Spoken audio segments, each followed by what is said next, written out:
welcome everybody to another expert interview. We are in Denver, Colorado at the University Colorado Boulder. And sitting with me is Jennifer Schad, and we are going to be talking about the Solar Decathlon. And not only is Jennifer here, Jennifer, we got a lineup of people like no other. We do. We do.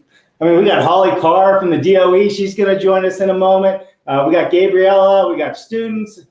Jeremy Farner. I mean, we got so much to cover today. So I know there's going to be questions, and if there are questions, please put a Q in the comment section before your questions so we can get to you quickly and efficiently. So with that said, we are live on LinkedIn, YouTube, Facebook, and Twitch. Why are we live on Twitch? I have no idea. Tell me. Because the young people are live on Twitch. That's where the young people are. So hello, young people. That is why we are live on Twitch, and this is what we're all about. We need more young people in our audience. We need more young people in our industry. We need more young people in the business, period. We are in last place when it comes to innovation of all industries, below agriculture, construction. So we need to change that, and we need to move things forward. What do you think? I think we have some young people here to share their story that'll get others excited. I love it. I love it. So at Dave Cooper Live, we are bringing you the people and the processes that are building it better. Our guests and topics include experts in building systems to building science, building codes, and the tech used to build it better. We are seeking out the best and the brightest in construction and discovering all of the innovative ways that come to life. So without further ado, Jennifer, I think we need to jump into this. I want to bring Holly in, Carr, from the Department of Energy, and let Holly and you both talk a little bit about who you are and how this all came together. Sound good? That sounds great. Awesome. So let's bring Holly in. Holly, how are you today? Wonderful to have you on the show. Thanks. Thanks for having me, Dave. Yeah, thanks for being here. So Holly, Decathlon Director, U.S. Department of Energy, right? This is amazing, one, just to have you on the show. Two, it's amazing to celebrate, such a wonderful win for the students, and not only the students, for our industry. So, like I said in the beginning of the show, we're not going to go through the full detail everybody expects. We don't need to hear everything from the hospital, until now. But if you would, Holly, I'd like you to go first. Can you tell us a little bit about yourself and what path led you to where you are today? Sure. Well, as for most people, it was a long and windy road. My name's Holly Carr. I'm the director of the Solar Decathlon here at the U.S. Department of Energy. Usually based in Washington, D.C., currently based in Alexandria, Virginia, about 7 miles south of DC.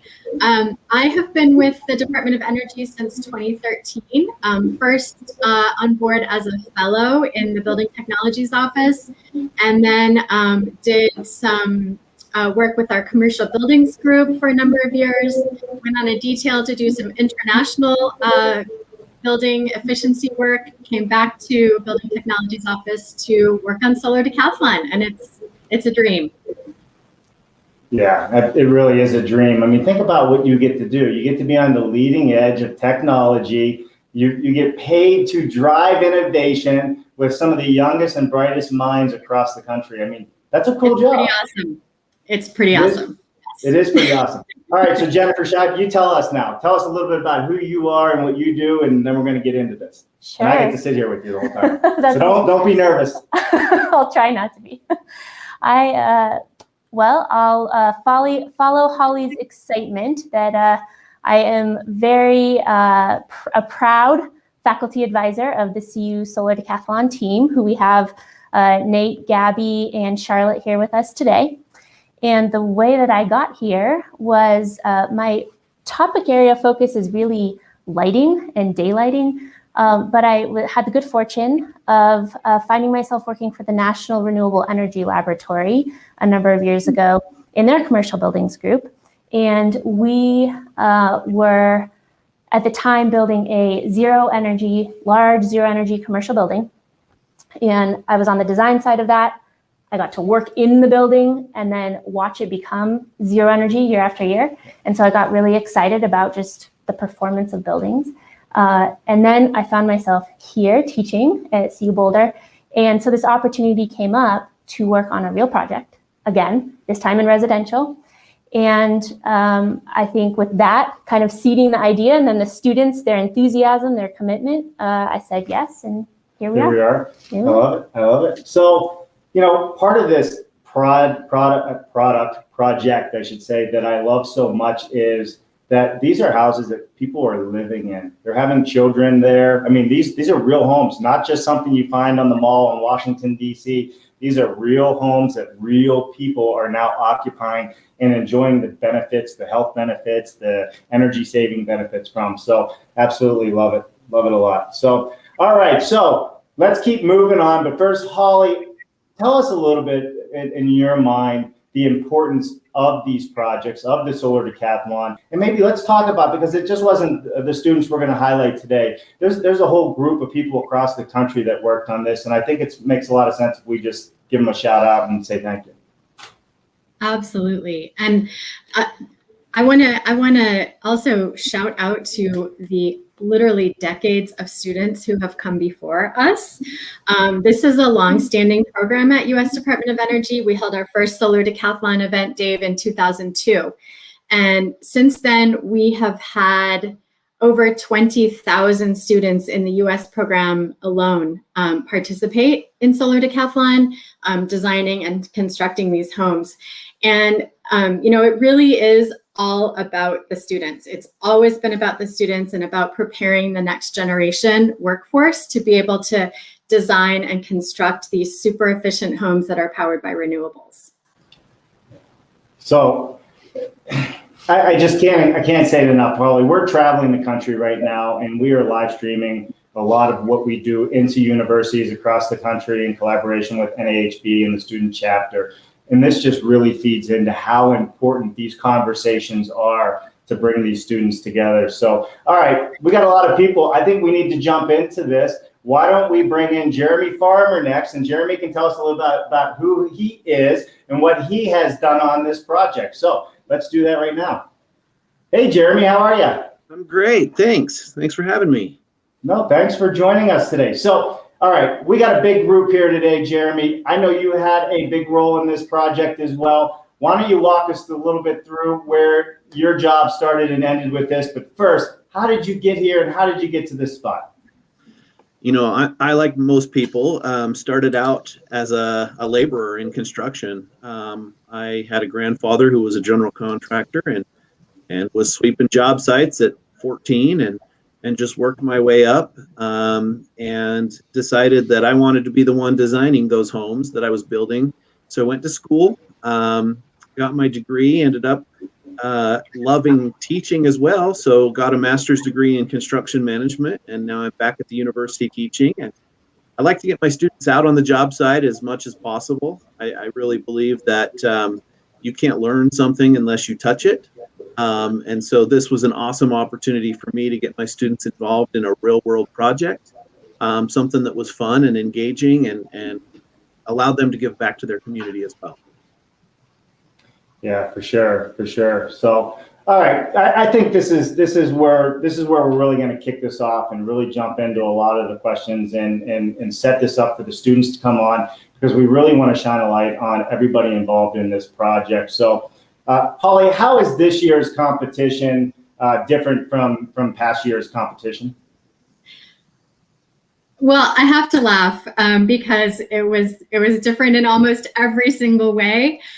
We always think that, eventually we're going to have a Solar Decathlon competition that is very similar to the one before it, and that really has never happened.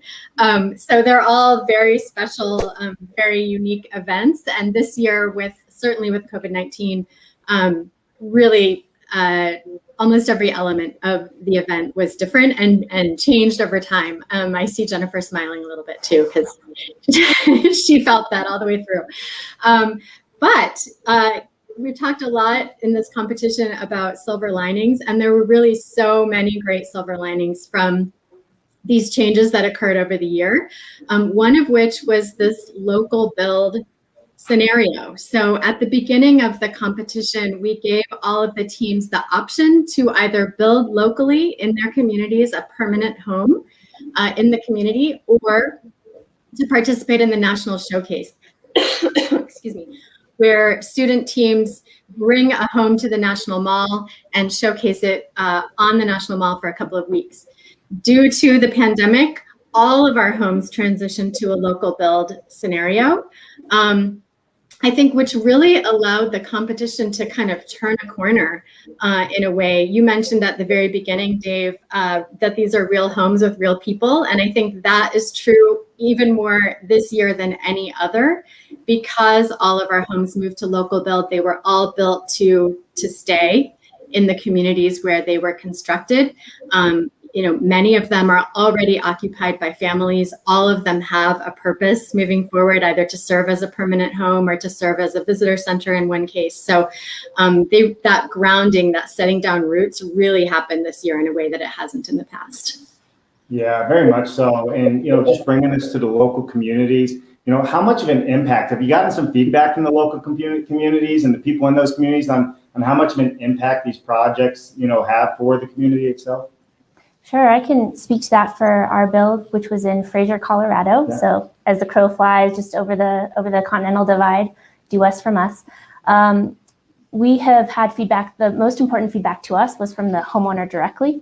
So we have had a number of conversations with them. We're in regular contact with them, and they are happy. They're enjoying the home. And so that was our biggest goal. And we have also heard from the town council that they're very excited about this project. We worked with them from the very beginning, and we have heard from them since that they really appreciate that there was an attempt to offer more doors for both permanent residents of Fraser and also temporary workers. So okay. Yeah, I think the town's really excited about this. Yeah, that's exciting. Especially when you can impact a community, not just a single individual or a single family, but a community. That's when people talk about it. That's when this stuff starts catching on. And this is how the idea of building smarter homes, more affordable homes, energy efficient homes, healthier homes really starts to take off. It's really a grassroots, kind of level when we think about it, right? I believe it. Yeah, for sure. All right, so tell us, Jeremy, how much direction were the students given or not given when it came to designing and building these homes? When it comes to, there's some big partners involved in this. There's some big names out there. Tell us a little bit on how much leeway the students had as they went apart, going and joining and bringing in the materials. What was it all about for them? So we ran this through our senior capstone project. So the students were required to go through the entire design process from start to finish, from conception all the way through a permit set of plans that were delivered to the city to get a permit to construction. And they selected everything, every finish. We were lucky enough, we involved 3 really diverse groups. So we had construction management students, architecture students, and interior design students. And then we also got our technical colleges involved to help us with the trades. So they did our plumbing, our electrical, and assisted the HVAC contractor to kind of learn the new technology of heat pumps and energy recovery ventilators. So for us, it was all about the learning opportunities for students, and having our students on the job site throughout construction was a real positive impact for them. Yeah, very much so. And when pulling all this together, when you're working with so many vendors or suppliers out there, that's a large task just in itself, pulling all of that information together, pulling all of those people together, bringing all the students together in the project. How does that happen? And how do when you're doing these different projects, how does all this come together? That's a good question. And I'll be honest, I still don't know if I can see the forest for the trees yet. Yeah. But what I can say, and first respond to, if I may, is to say, wow, Jeremy, that's really neat that you had both the design and the trades all together with the students all involved. And I imagine that you were helped a lot with that coordination. And I think that is a role of the faculty advisor, and where we can really add value is, on our team in particular, the students self-organized into this a structure of a leadership team and core different design teams. So they were able to manage themselves a lot, and they brought a lot of the industry connections themselves. So right. I'll tell you a quick story. Nate, who's on, and the other team members, they decided one day they wanted to attend a Urban Land Institute event down at Simple Homes. So we all went down as a group, and at the end of the event, they were so enthusiastic that they went up and Nate led a conversation with Simple Homes and made that partnership happen. So they were making these partnerships happen, And I think the role of the faculty advisor is to support those decisions when they seem like they're working out well, and then help bring the pieces together. Since the students are diversified in their activities, going to school and trying to manage this, we're helping pull that thread through. Sure. All right, so this is a question for all of you, and then we're going to jump in. We're going to start bringing in some of the other people into this. But simple homes, you mentioned, offsite construction, panelization. You know, is this a marriage made in heaven? Like, when we look at the future of home building, how big of a part does offsite construction, whether it's panelization, modular, you name it, go with energy efficiency, and what do you guys see as the value? Holly, I'll let you start off from the top level, and then we'll dive into it. Yeah, well, I would certainly say it's looking like a match made in heaven, but it has looked like a match made in heaven for a long time. We've seen this as an opportunity for a very long time.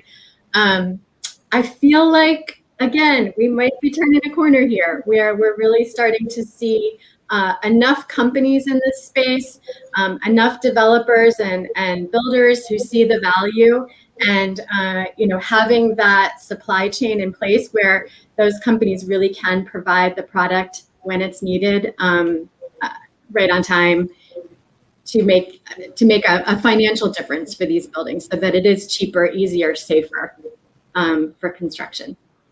Yeah, I mean, for sure, right? Easier, safer, healthier, less impact on the environment. Again, this goes back to the community, Holly, right? About less impact where you're building, less time on site, all of these different things make a big deal.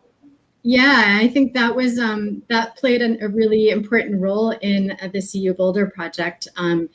Given that they were up in Fraser and a very short sort of construction season up there, and I'll let you speak to that, Jennifer. But yeah, thank you, Holly. That's exactly right. So in addition to all of the things you mentioned, we were looking for a way to address the short building season and the labor shortages and attention to second homes.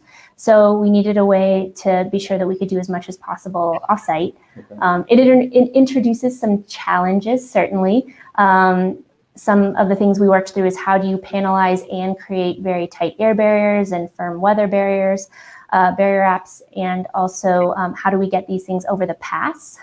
So how do we actually transport them, but build what we want to build creatively, but keep them to panel sizes that make sense for transportation. So there are certainly challenges, but it was, as someone else said before, this one was a no-brainer for us at this site. Sure. And I'm going to jump on a little further with that moving forward, but I am going to ask a little bit. A lot of the colleges and architectural schools really aren't teaching, that I know of, off-site technology on how to design for manufacturer assembly and these different things. So when we bring the others in, it would be kind of nice to talk a little bit about, the learning curves and how all that came to be, because that's a big issue that we have to figure out if we are going to move to offsite. So Holly, let me ask you one last question, and then we're going to bring in Gabby next.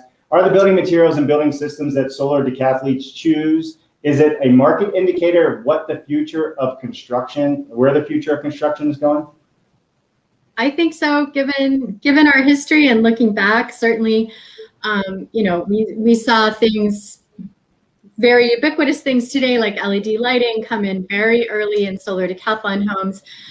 Certainly smart home technologies have been a thing in Solar Decathlon homes for many, many years.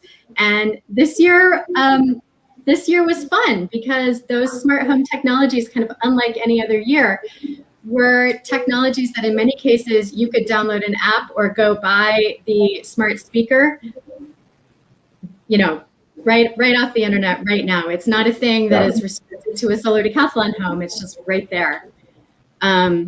Cold climate heat pumps, I would say, are something that probably both Jeremy and our CU Boulder team can speak to, a technology that I feel kind of hit its stride in this Solar Decathlon and was used by 3 of our very cold climate teams with homes in places with very cold winters, used successfully. So all right, so it's a cold weather heat pump, cold climate. Is that how you call it? Yeah, we're definitely going to jump into this. I love it. All right, Listen, let's bring all the students in. I know everybody's getting excited. We're going to bring Gabrielle in first. Gabby, Gabrielle or Gabby? Which one should I use? Either's good, but Gabby's quicker, so. I love it. So, Gabby, so tell us a little bit about yourself, who you are, and then we'll bring in the other students as well. Yeah, sure. First, thank you for having me. I'm excited to be here. I grew up in Florida, and I am an architectural engineering grad, I guess, and I also studied environmental design at Boulder. So, yeah, I've been interested in this for a really long time, and I was 19 when I, visited the last competition in 2017 in Denver, and from then on, we had a seed for the Boulder team, and it's been happening since, so it's pretty cool. I love it. I love it. Well, let's bring in some other students before I just start saying congratulations. We start celebrating, but I am going to start diving into this deep because we got a lot to get through here. All right, we're going to bring in Nathaniel. How are you, Nathaniel? Hey, how are you today, Dave? Doing just fine, thank you. Nathaniel, so if you could tell us a little bit about who you are and what your role in this project is, that would be great. Yeah, absolutely. So my name is Nathaniel Hotenstein. I'm an environmental design major with a focus in architecture. I found project my sophomore year and joined on as the marketing team lead. From there, I've done anything from renders, logos, publication, anything like that. And then when the construction came along, I actually took a pretty dominant role in that as well, helping the team members who didn't know as much about construction learn and get up to date on how to build a house, basically. So, yeah, that's basically all there is with me. I love it. I love it. Perfect. And we saved the best for last, right? Charlotte Mitchell, how are you? Thank you for joining us today. Charlotte, you are also part of this Decathlon team. Is that the word, Decathlon? Does that work? So. Decathlon team. Charlotte, could you tell us a little bit about who you are and what your role was as well, please? Absolutely. You flatter me. Thank you. I'm Charlotte Mitchell. I'm a member of the electrical team, although I suppose that doesn't exist quite as much anymore as it did during the design phase. So I was involved in things like anything from appliances to lighting to battery sizing, even though we didn't end up putting a battery in the house. And then I have been involved throughout the construction process as well, and of course the competition process. I'm a fourth-year architectural engineering student, so I'll be graduating after I finish my last two projects this week. Did you say next week? This week. This week. Got a few days. Congratulations. I love it. I love it. All right. So each one of you, let's just start off in the order that I brought you in, if that works. Gabriel, what had you the most excited about this project? And what were some of the big takeaways that you learned during this project?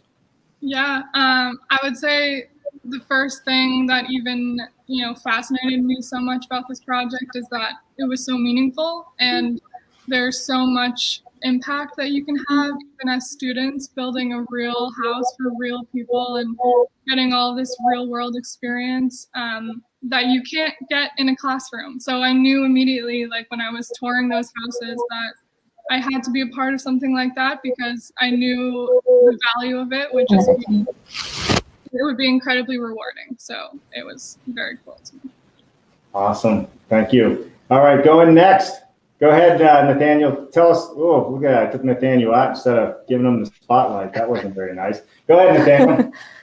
No sweat. Yeah. So one thing about this project that I really enjoyed was being an architect. A lot of the accredited programs don't necessarily lend themselves a lot of the construction process or renewable energy at all, for that matter.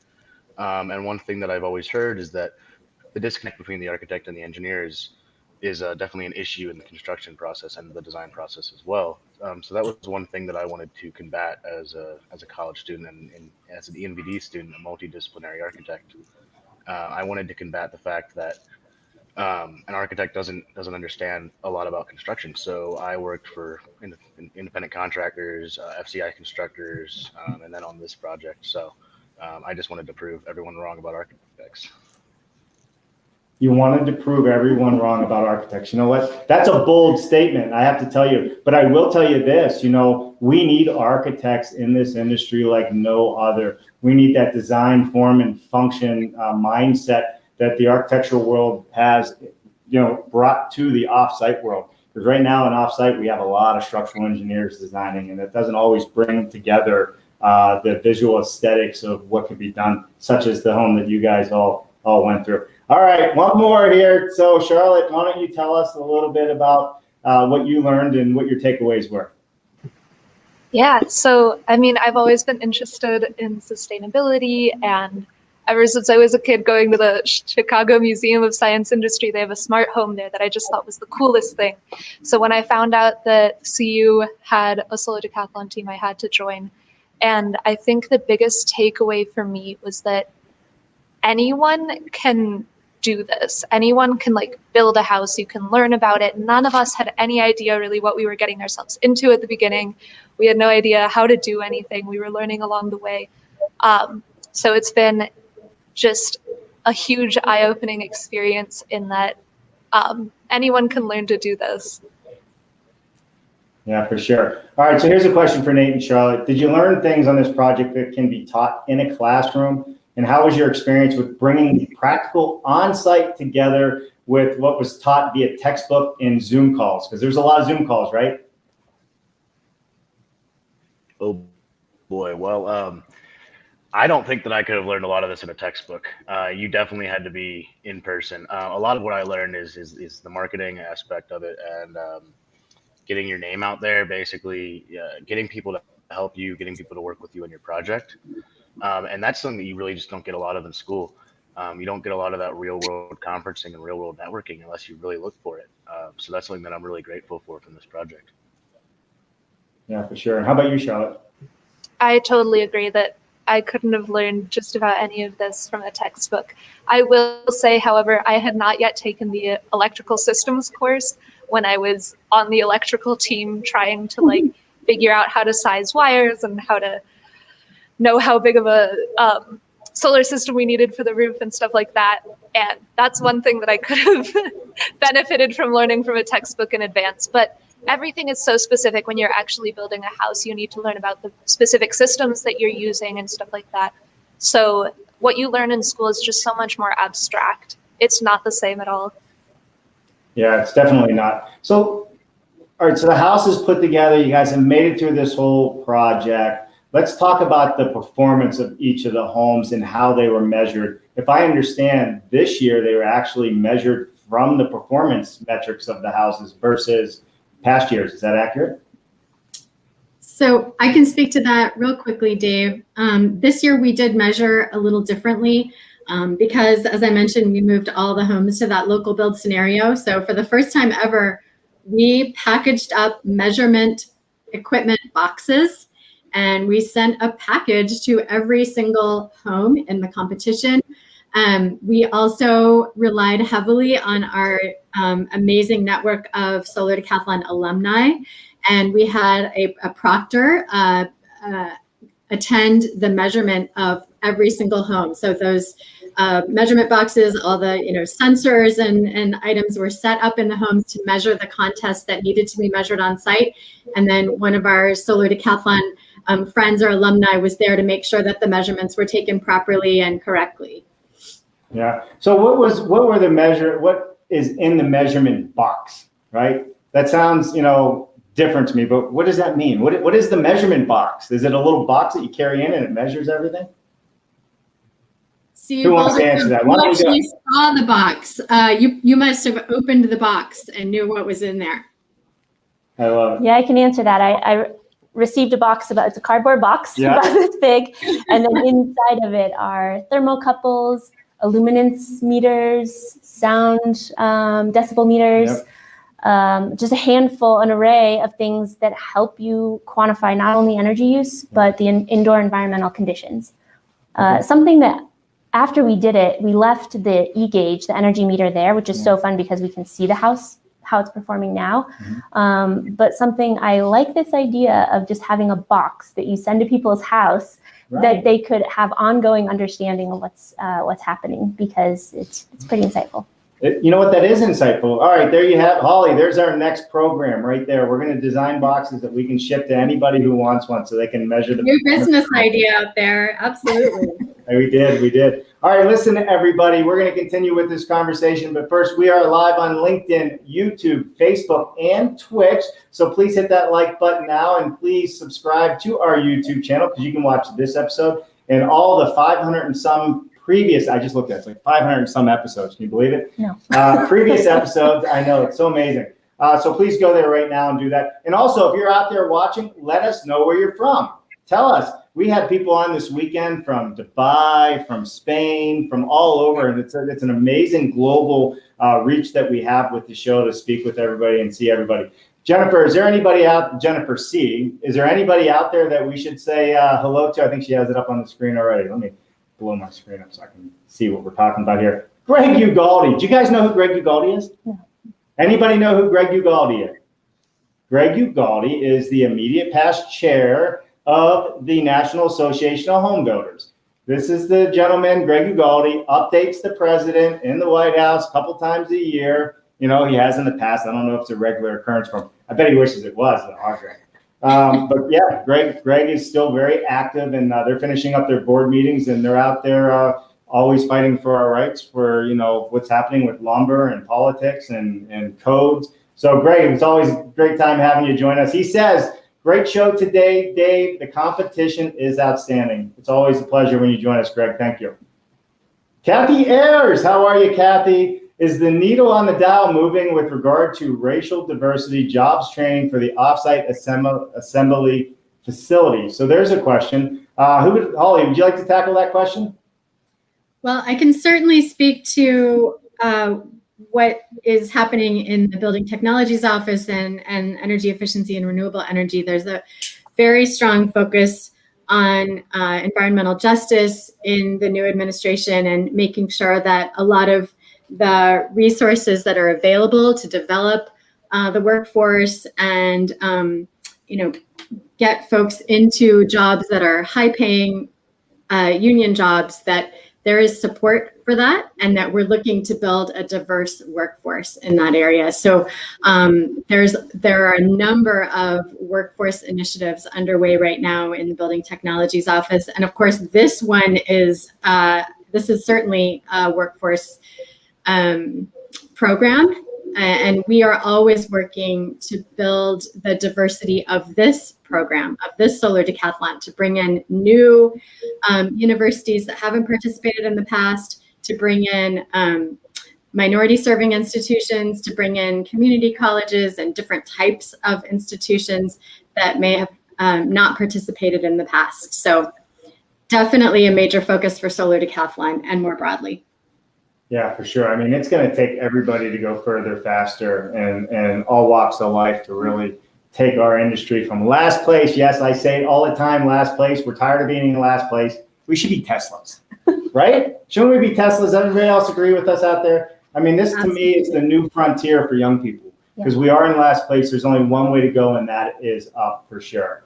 So love it, love it. All right, Gilbert Meyer. Gilbert was on the show, MMC3 from Honduras. Now, just to give you a little background on Gilbert, he was on our show, I think, 2 Wednesdays ago.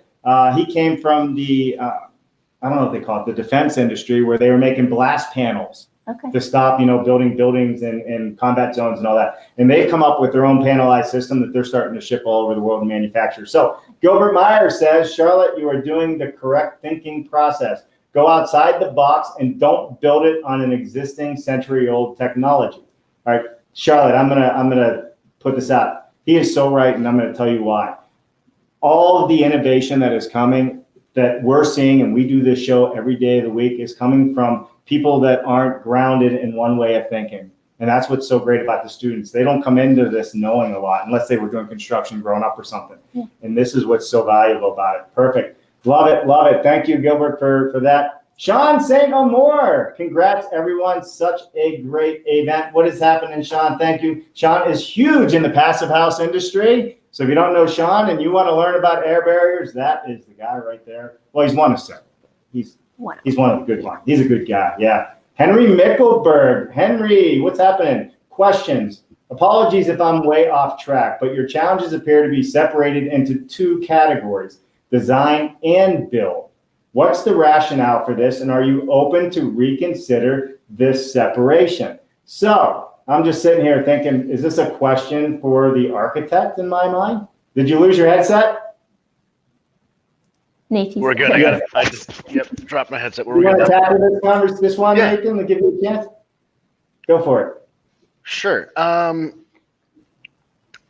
So the separation between the two categories, design and build. What's the Dave, I rationale? think the person might be asking about the Solar Decathlon competition and how it's Oh, structured. more broad and separated between design and the competition? In which Am I case, right I now? can answer that. I think Holly might have a Go ahead. grasp on that. Yeah, there you go, Holly. Yeah, so we do have two challenges, design and build. We added the design challenge to the Solar Decathlon platform about 3 years ago, very intentionally. And that has to do with this diversity and inclusion we were just talking about. We wanted to give folks an on-ramp to participation in the build challenge and the opportunity to be a part of Solar Decathlon, even if the school or the student team was not able to construct the building, because that can be a very expensive endeavor. So we added the design challenge to give more students the opportunity to participate, and it worked. We had over 1,000 students participating in design challenge in one way or another, pretty much each year. That's about our number. And we do have on-ramps and off-ramps between the two challenges. So if I'm not mistaken, Jeremy, you all participated in the design challenge in previous years, and that was sort of your on-ramp to the build challenge. And we've also had teams that signed up for the build challenge and thought, oh, we can't quite do that this year. We're going to compete in the design challenge. So. Got it. Love it. Henry, thank you for that question. Henry, so you all know, is all the way from France. So we appreciate you, Henry. Sure. Thank you for that. Definitely love it. Love it. All right. So moving on back into the show, I did want to ask about this cold weather heat pump. It doesn't make sense to me. How do you have a cold weather heat pump? A cold climate heat pump. The way that you have Cold it climate. is using fairly old technology. This isn't necessarily a novel thing, but the cold climate piece of it, the prefix, is the key. And there's inverter-based compressors and liquid refrigerant injection. So these newer ways that the heat pump is used allow it to ramp up and down so that you can have this wide range of efficient operation in cold temperatures. And also it stays durable down to these cold temperatures, so negative 13 degrees Fahrenheit. Wow. The heat pump will not drop out until below that. And so it is now something that's very viable in these places that get that extreme type of temperature. Yeah, I mean, that's to me huge, right? Because normal heat pumps, you get down below that 30, 35, even really 40 range, and that's it, right? You're that's out of luck, I guess, when it comes to having some heat, unless you have another source. So having something that can go below negative Fahrenheit is a game changer for that. It is. It's a game changer for using, and for us, it was a viable way for us to go all electric. So the house is all electric. There were things, other technologies we use, like an induction cooktop, electric hot water tank, but this was a key piece of making a cold climate all electric house. I love it. Perfect. So let's talk about some of the choices in products, everyone, right? From insulation, we're talking about the cold climate heat pumps. I'll get that right before the show's over, right? ERVs. Where were the houses alike and where were they different during this competition? Did anybody choose different ways of doing this? And then we'll get into what you chose. I'm going to say simple answer is yes. I think all the teams went a variety of different ways, which is a really cool thing to show that there's not just one way to achieve this level of performance. But I am going to kick it over to Holly because I think she has probably a better perspective on the actual breadth of insulation or other envelope characteristics. There you go. You're up, Holly. Okay. Yeah. Well, I know just in these two teams that are showcased on this show that you both used very different strategies to get where you went. And not to give up my turn to talk, but I really want Jeremy to speak to your approach because you all went the SIPS route. So I'll let you speak to your strategies. So Our strategy was we wanted to use passive house standards. So we actually used insulated concrete forms for our foundation. We have a 3-bedroom on the main floor and 3 bedrooms in the basement because our demographic study suggested that we may have a multi-generational family living in this home. And so we went with a 2.5-inch insulated concrete form foundation that the students self-performed. It was our very first endeavor, my first one, as well as the students, which was really fun. And then on our exterior walls, we used Big Sky, R Control, their R29 exterior walls. So it would have replaced a 2x6 wall. So we had 5.5 inches of insulation, and we used single ply headers, engineered headers above all of our windows and doors, so that we had a minimum of 3 inches of insulation to break that thermal bridge from the inside to the outside, or in our summer, from the outside to the inside. And then we did raised hill trusses. So we did a 16-inch raised hill truss so that we could get the full R60 all the way to the outside of our exterior walls. And the way we explain that to the community is we just invested in a really good blanket that we put around our home that kept the heat where we wanted it, or kept, in the summertime, kept the heat out of the home. Yeah, so can we dive into that just a little bit, Jeremy, on your particular project? So what was the total R value of your exterior wall, the way it was designed and built? So it was the entire wall was an R30.5. Okay. The SIPS panels themselves were an R29. Mm-hmm. And then what about your vapor barrier? What did you use for the vapor barrier with the SIPS application? We used Tyvek as our vapor barrier on the outside. And then on the inside for our air barrier, we chose Aero Barrier, which is a pretty awesome, we call it magic fairy dust.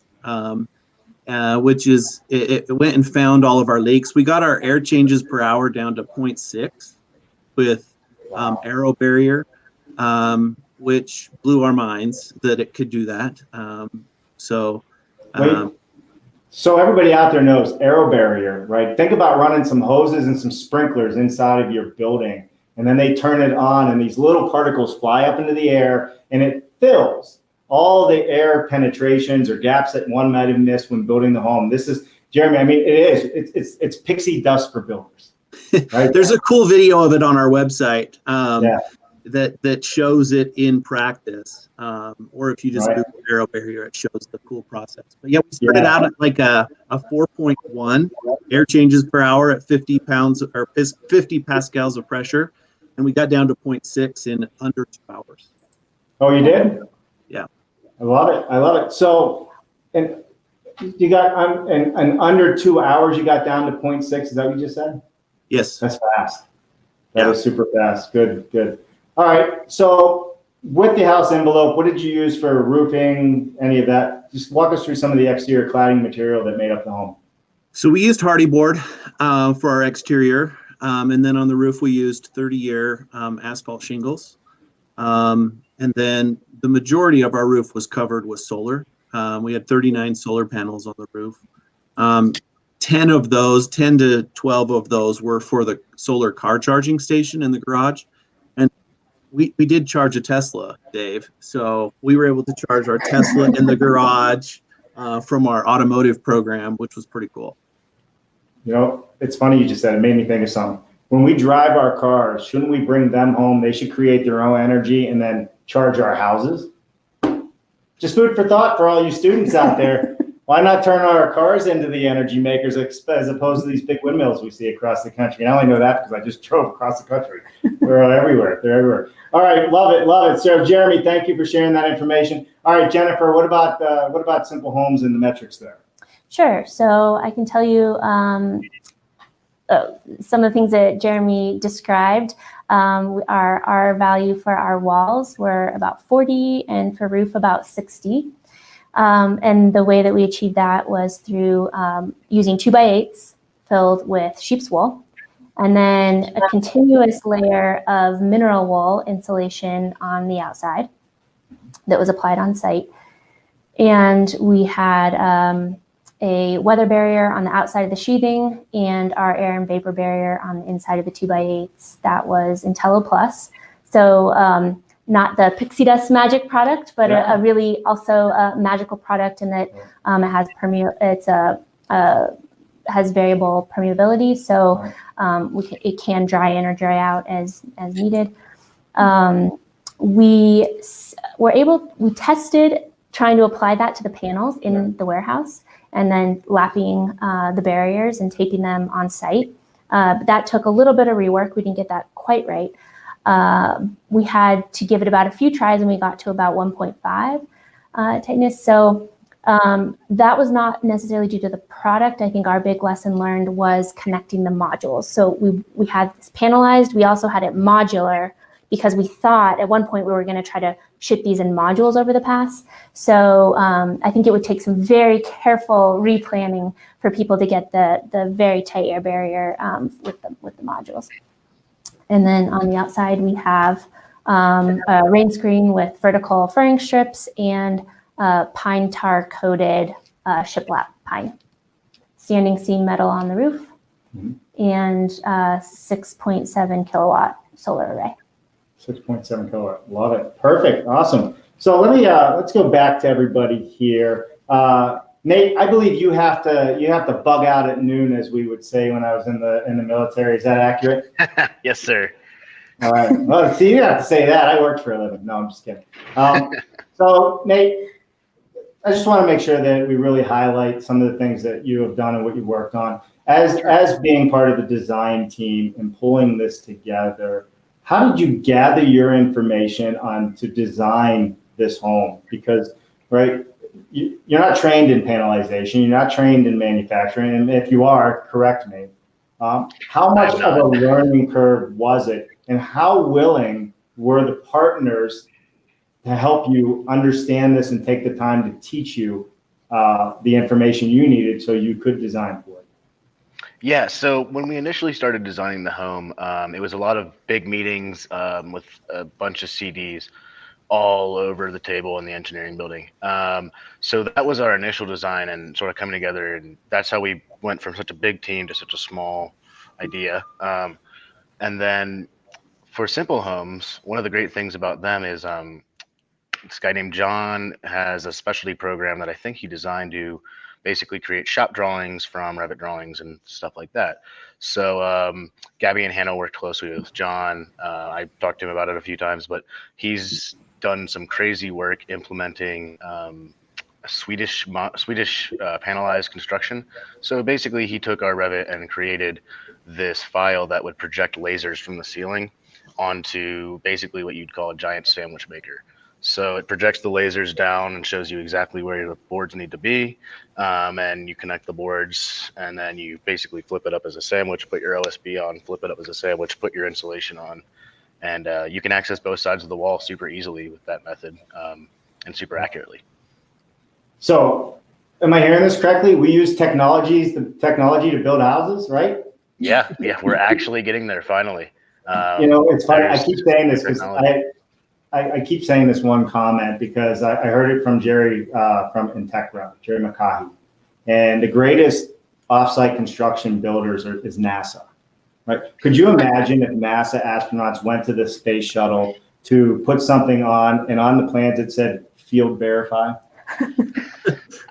It doesn't make sense, right? We're beyond field verify. So this is why, because the technology does exist, and that's a simple technology that they use to help you plug and play the pieces the way you needed to learn how to do it.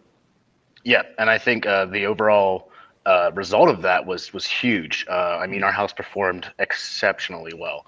So I think the technology works. Yeah, I love it. Well, Nathan, I know you have to jump off. You can hang out or jump if you want, or stay as long as you want. You're more than welcome. We got a few minutes left here. Charlotte, I definitely want to tap into your mind, right? Being on the electrical side of this, and you had to design into a panelized system versus, build it and then somebody goes and cuts holes and runs it the same way. Was it different for you, or was it the same? Was it better? Was it worse? Tell us. I mean, was it different from what I've never done it before? Um, I think there was a lot of time spent just deliberating, like, what's the best way to do everything? Where do we put things? When do we run wires?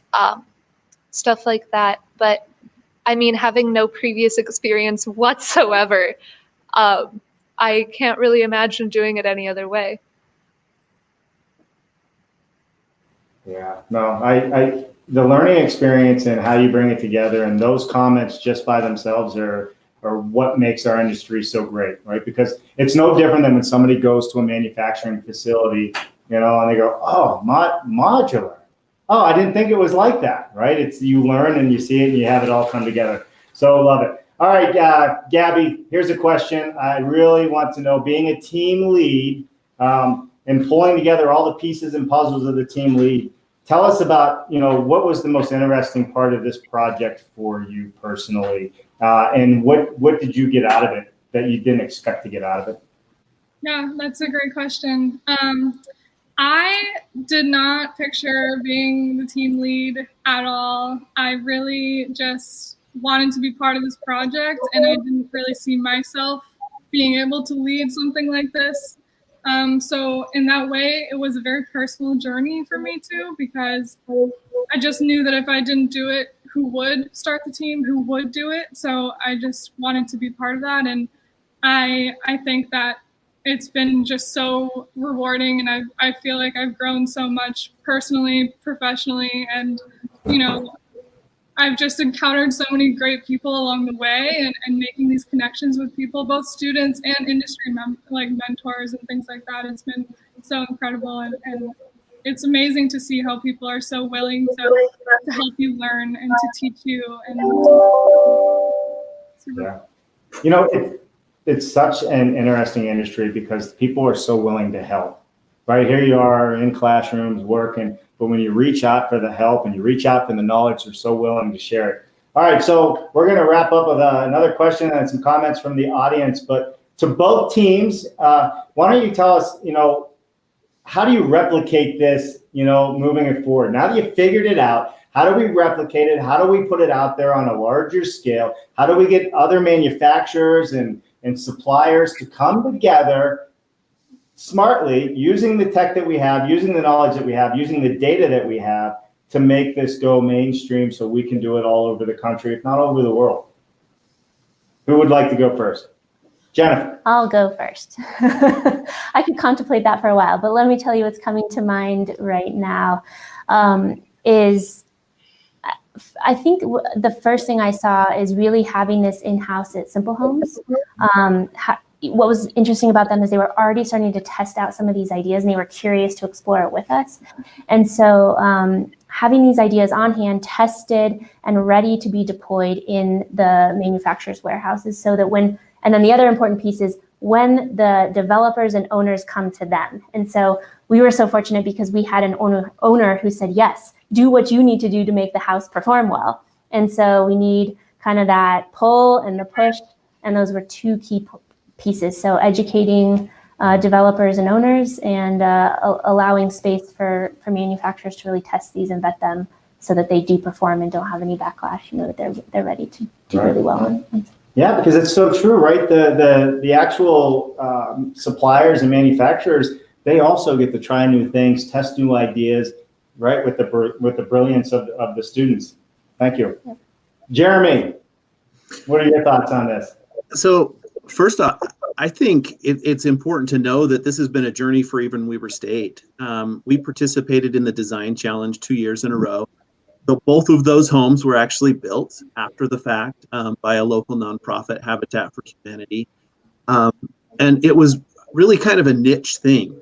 But now that we've had all of the exposure that we've had from this build challenge, we've had multiple builders, developers, even our local legislators came and wanted to tour the site, and two of them were custom home builders in the state. And so I do believe that we are starting to get some real good momentum. Since the competition, we've now connected with a modular home building company that want to implement our technology to take their current stock of homes into this net zero ready or net zero realm that they've never been in before. And so it's exciting to see the connections coming together. And so I just personally want to thank the Department of Energy and specifically the Solar Decathlon team for allowing Weber State to make these connections with industry and education to inspire the next generation of students who are going to take this to the next level. Yeah, thank you. You can say Well, something? I saw well it. I said. heard it. Here, here.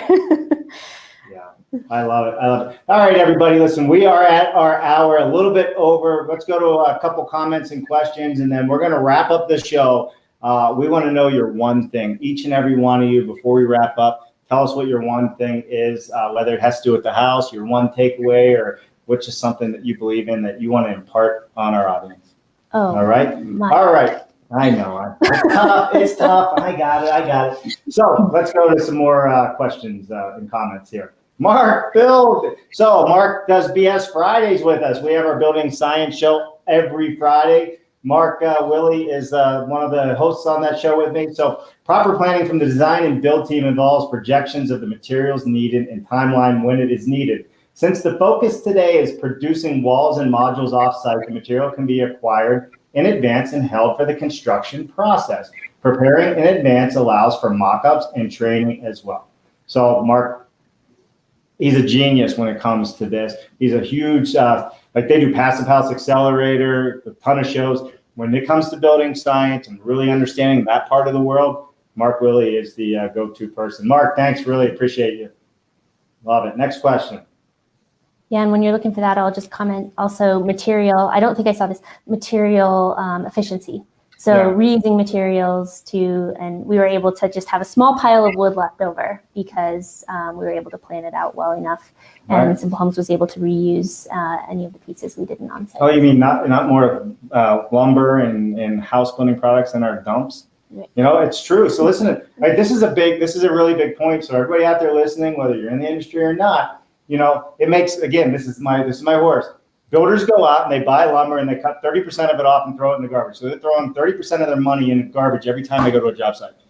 Mm-hmm. All right, I'm done. We'll keep going. All right, Jennifer, sorry, I saw you had a comment up there. All right, Kathy Hellers, any testing interior air quality RE VOCs? Mm-hmm. That was one of the competitions. So that was part of the competition, Yep. Who can have the lowest amount of VOCs? Well, it's broader than that. It's a decathlon, so there are 10 contests, and one of the 10 contests is indoor environmental quality.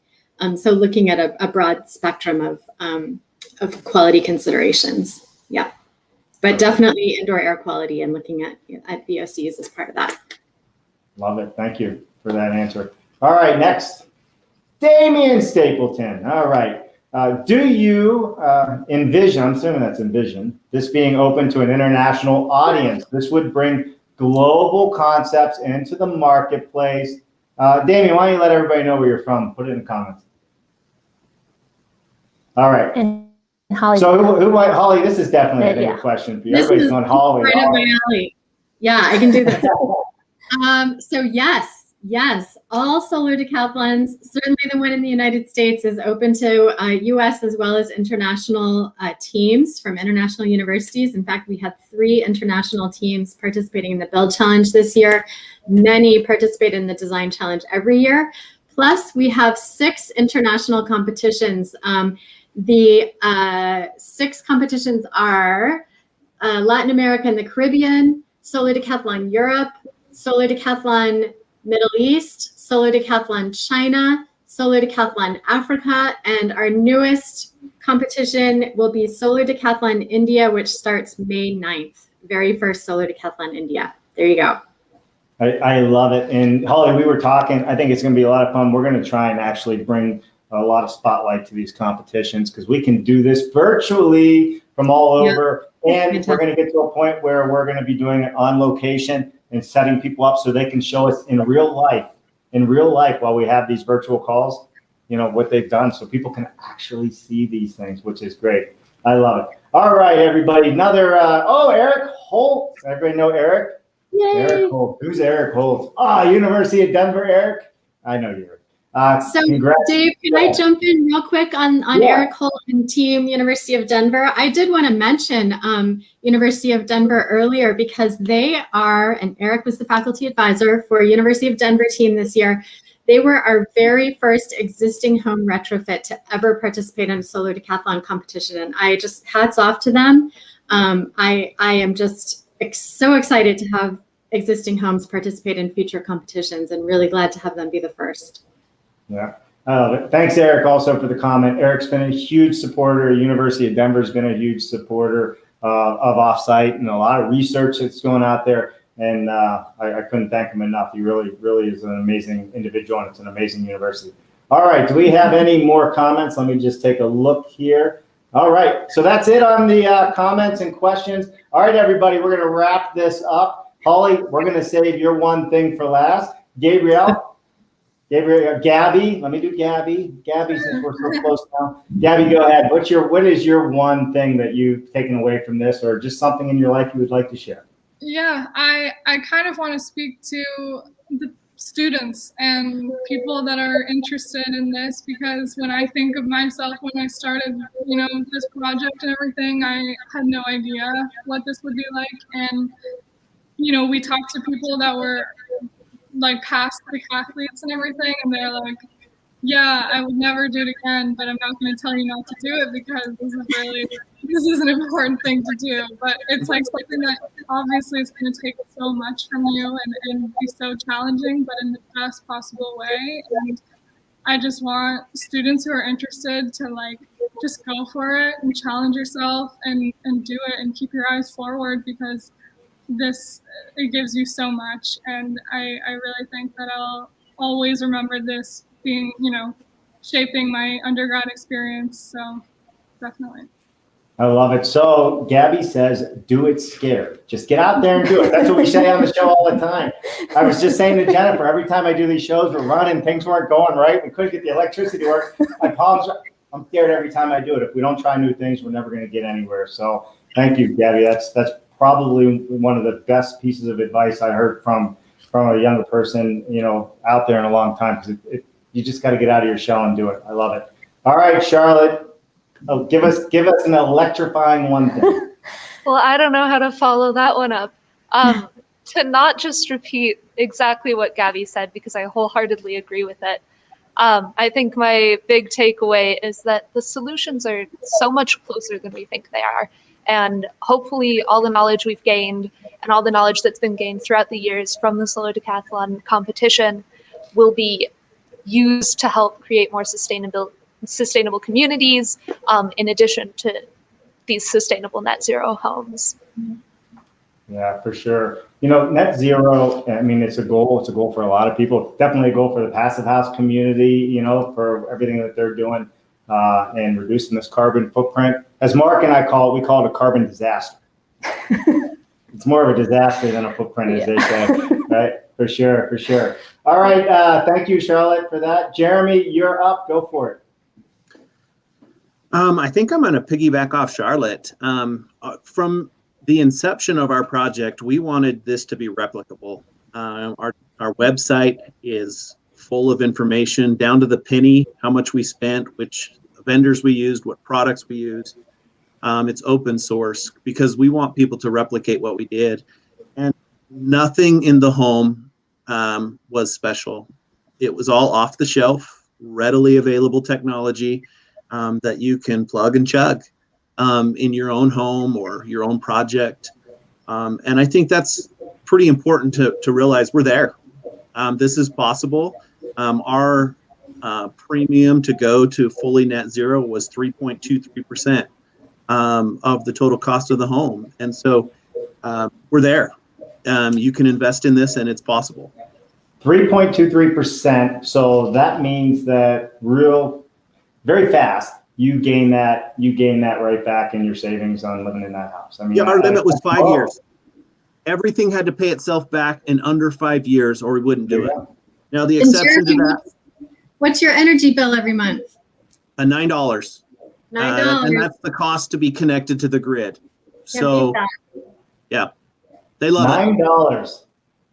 Man, I mean, it's amazing, right? It really is amazing that we can do it. It's now affordable. That is not a big number to do it. And, you know, what I've learned from our building science show also is, you know, you don't have to use all the pretty bells and whistles to achieve some of these things. You just got to be smart about how you go about achieving it, for sure. All right, Jennifer, you're up. And then Holly, you're going to take us out. Sound good? Okay. I think what I'll do is piggyback on the three other answers and say that that what I was surprised by is I didn't know that this would work. And so to be fully bought into where you are right now, saying it is viable and this can be a win-win-win. I think we talked about this being affordable for real people right now. You can do this with the metric we used is you would need about over 100K annual salary to afford what we built in Fraser typically. Yeah. But when you account for energy costs and the accessory dwelling unit, you could be at about 40% or you could have 60% of that income, and this would be viable for you. So over the life of the project, this is a better economic picture. Yeah. It's possible to do this so we can add more doors more quickly with the housing crisis. We can do this affordably, and it can perform at zero energy, and students can get involved in this and learn from it. So I'm just so surprised by how many angles this worked out positively. Yeah, I mean, that's a really big statement there, right? So someone, you know, a household income of $100,000 can afford to do this. But what you just said is even with ADUs or smaller units, somebody on a smaller income, $60,000, right, can also afford to have $9 electric. Yeah. That's huge. I mean, in a very big way. So I love that. I love it. Thank you. All right, Holly, this is it. This is the moment we've all been waiting for. You guys have all been great. Holly, go ahead. Tell us what is your one thing? My one thing is it's all about the students. And because of that, I think my one thing would be listen to and bring in the next generation of designers and engineers and construction. We owe a lot to all of the folks who have experience in this field, to our faculty advisors, to all the folks who've invented all this technology that is now off the shelf. And now what we need is that spark that we have in Spark House, the students who say, if not me, who? The students who say, I'm going to give this a shot. I have no idea what I'm getting involved in. That is what we need. So I really want to thank our students, particularly in this 2020 competition. You've just been absolutely amazing. You are what we need. Yeah, I agree. We need more of the students in this industry in a big way, and we're out to help make that happen in a big way. You guys have built real homes for real families. You know, these are students building to passive house standards with off-the-shelf building systems and products, and inspiring their next generation, right, to do the same. Think about how Baby Maverick, right? Baby Maverick is the baby at the house, right? Think about how Baby Maverick's going to grow up in an energy-ready Ogden house. But thinking about these things, I've had the opportunity to travel and be in some of these communities, and people start comparing energy bills. It's addictive, right? Well, what do you mean your bill was $10? Mine was only $9. They get mad about it. But this is how things change. This is how the future of our children are going to change and grow up. There you go. There's Baby Maverick right there. How beautiful is that? That's what it's all about. All right. Well, listen, everybody, thank you so much. We are out of time today. If you had some comments or questions, because I see there is a bunch that was lit up in there, we will get to you. We'll get to you after the show. And if there was any questions for our panel. So Kathy Ayers, low utility cost equals long-term. It went down too quick, but that's all right. Kathy's a big, there you go. Long-term affordability. Love it. Love it. All right. So there we have it, everybody. This was an episode of DaveCooper.live. Let me put everybody up here in full screen. I want to thank each and every one of you, not only for being on the show and taking time out of your day and out of your educational experiences, but also for everything that you're doing out there to drive our industry forward. The Department of Energy, honestly, I don't think a lot of people realize that they put a lot of time and effort into these programs to help build and design better. it's almost mind-boggling when you look into the details. So Holly, for everything that you guys are doing and your team and everybody here, I want to thank you on behalf of all of our viewers out there. I think this is amazing. Our pleasure. Thanks for having me.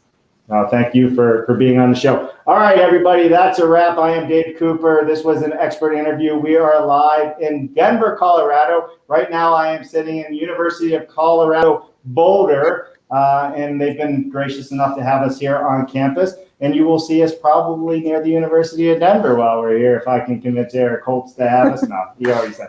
All right, so that's a wrap, everybody. Thank you so much. Gabriella, Charlotte, Jeremy, Holly, you guys have a wonderful afternoon. Don't go anywhere. We'll come back to you right after the outro. And everybody else out there, please like and share this. Please go to our YouTube channel and subscribe. And if you are not following Holly at the DOE or any of these other fine individuals on this show, please go there, follow them on LinkedIn. There's a lot of great minds that will be coming out of these universities looking to work with people like yourself out there. I'm Dave Cooper. Thanks so much. We will see you Wednesday. Bye now.